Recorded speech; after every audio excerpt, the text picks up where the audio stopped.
বাংলাদেশের উন্নয়নে প্রবাসীদের যে ভূমিকা সেটা নিয়ে আসলে নতুন করে বলার কিছু নেই। আমরা সবাই জানি প্রবাসীদের পাঠানো বৈদেশিক যে মুদ্রা বা রেমিটেন্স সেটার উপর ভর করেই কিন্তু বাংলাদেশ দিনকে দিন এগিয়ে যাচ্ছে। আমাদের পরিবার, আত্মীয় স্বজন বা আশেপাশের অনেক মানুষই জীবিকার তাগিদে দেশ ছেড়ে, আমাদের এই সমাজ ছেড়ে পরিবারকে রেখে বিদেশে থাকেন। আমরা তাদেরকে ডাকি প্রবাসী। কিন্তু ইংরেজিতে যখন এই প্রবাসীদের নিয়ে কথা বলতে হয় তখন প্রবাসী ইংরেজিটা আসলে কি হয় সেটা নিয়ে অনেকে একটু কনফিউশনে ভুগে, অনেকে একটু দ্বিধাদ্বন্দ্বের মধ্যে পড়ে যায়। আজকে একদম সহজ ভাষায় আমরা জেনে নেব প্রবাসীকে ইংরেজিতে কি বলে। আমি ইমন ছিলাম আপনাদের সাথে, যথারীতি ইমনের স্কুলে স্বাগতম। আসলে কথা বলার ধরন বা প্রেক্ষাপট অর্থাৎ সময় বা স্থান, কোন জায়গায় বলছেন, কাকে বলছেন সেটার উপর ভিত্তি করে প্রবাসী শব্দের তিনটা ইংরেজি শব্দ ব্যবহার করা হয়। প্রথমে আসছি এক্সপ্যাট্রিয়েট। প্রবাসীদের বোঝাতে বিশ্বজুড়ে সবচেয়ে বেশি, সারা পৃথিবীতে যে ইংরেজি শব্দটা বেশি ব্যবহার করা হয় সেটা হচ্ছে এক্সপ্যাট্রিয়েট। এটাকে আবার সংক্ষেপে অনেকে বলে এক্সপ্যাট।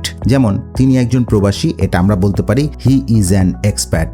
এবার আসছে আরেকটা শব্দে নন রেসিডেন্ট। সরকারি বা প্রাতিষ্ঠানিক জায়গায় অর্থাৎ কাগজে কলমে বা আপনার সরকারি ডকুমেন্টের ক্ষেত্রে বাংলাদেশিদের ক্ষেত্রে বলা হয় নন রেসিডেন্ট বাংলাদেশি বা সংক্ষেপে NRB, মানে যেই রেসিডেন্টটা বা যেই মানুষটা বাংলাদেশে থাকে না, বাইরে থাকে। এরপরে আসছে মাইগ্রেন্ট ওয়ার্কার, যারা বিদেশে শ্রম বা চাকরি ভিত্তিক কাজ করতে যান তাদের সহজ ভাষায় বলা হয় মাইগ্রেন্ট ওয়ার্কার বা প্রবাসী শ্রমিক। তবে আবারও বলি, সাধারণ কথাবার্তায় প্রবাসীকে ইংরেজিতে আপনি বলতে পারেন এক্সপ্যাট অথবা এক্সপ্যাট্রিয়েট। যাই হোক, আশা করি আজকের পর থেকে প্রবাসীর ইংরেজি কি সেটা নিয়ে আপনাদের ভেতর আর কোনো রকম দ্বিধা থাকবে না। ভালো থাকবেন সবাই, সুস্থ থাকবেন।